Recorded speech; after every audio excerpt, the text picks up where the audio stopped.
Dissent in Times of War. The great writer Mark Twain, when vice president of the Anti-Imperialist League, once said, "I am an anti-imperialist. I am opposed to having the eagle put its talons on any other land." That was in the year 1900. If the recent anti-Bush demo in London shows anything, it is that dissent is coming back. If the president must behave so sheepishly in the cities of America's closest ally, then the Iraq adventure really isn't going well.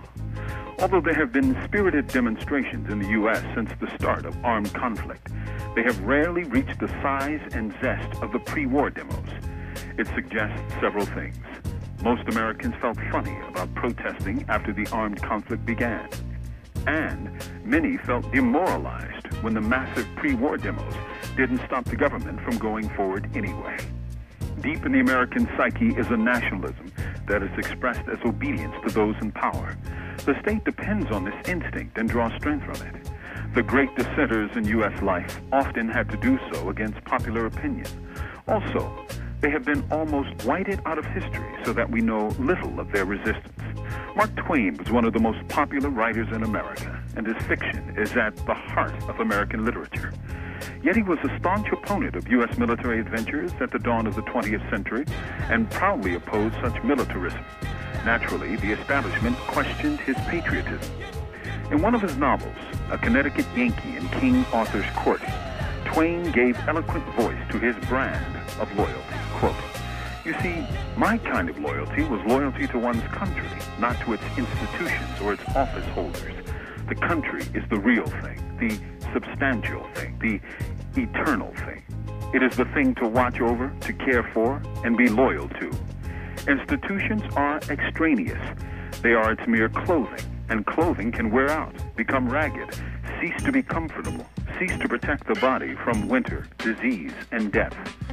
To be loyal to rags, to shout for rags, to worship rags, to die for rags, that is loyalty to unreason. It is pure animal. It belongs to monarchy, was invented by monarchy. Let monarchy keep it," unquote. That's from Howard Zinn's Artists in Times of War, published by Seven Stories. Twain was a prominent protester against the U.S. war in the Philippines. Most Americans recognize the name of Helen Keller and think of her as an exemplar of the disabled. She, too, was a proud anti-war activist, a feminist, and a socialist.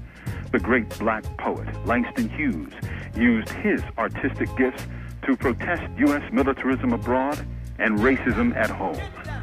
Those artists and thinkers whom we admire today, long after their passing, were criticized by the state because they dissented from government policy.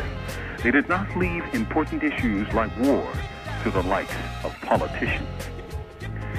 When we look around us, we see candidates from the Democratic Party vying for president who sound like they are to the right of Bush. Several of them, as senators, surrendered their congressional war powers to the president. Several voted for the $87 billion to fund the Iraq occupation. They promise a more robust military presence there. Few have dared to actually oppose the occupation. They're caught in the trap of Bush's making. With the possible exception of Reverend Al Sharpton and Dennis Kucinich, few have announced their intention to pull out of the Iraq debacle. Meanwhile, a recent classified CIA document warns that the Iraqi resistance is growing and deepening. According to published accounts, the popular Shiites in the south are seriously contemplating joining the Sunnis in the center in guerrilla attacks against the Americans. This suggests a level of nationwide resistance that the U.S. has never seen in the country. Dissent, to paraphrase the African-American Muslim imam and political prisoner Jamil Al-Amin, is as American as apple pie. A needless war continues to wage in Iraq, a war that never should have begun. Yet dissent is growing. From death row, this is Mumia Abu-Jamal.